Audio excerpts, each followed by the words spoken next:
This, I guess, something that we should talk about in this book, at least briefly, is the on one hand, it's a book very much about grief and loss. Like that, Yeah. it's about losing a sister and that love relationship. And it's this weird thing where even though it's an incestuous relationship, it's never written in an icky way, right? This is like Hmm.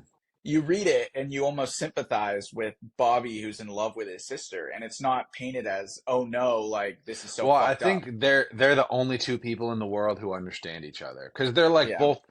Alicia's more of a prodigy than he is. She's yeah. like she is like true genius. Like graduates from University of was it Chicago in like when Like she's like 14 years 14 old. years Yeah, old. Yeah, so it's like she's like one of those which do exist. Like obviously very rare, but she's one of those people.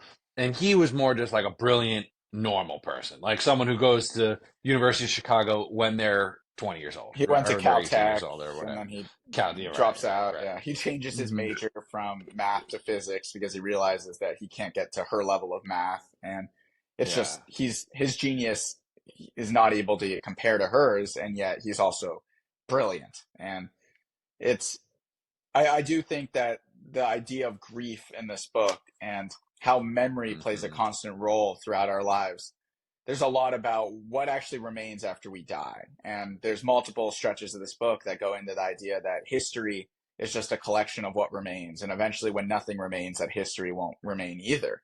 And Hmm. Alicia is literally only being kept alive in the memory of Bobby going through this book and going through his life. And even at the end of the book, he starts to feel like he's losing her.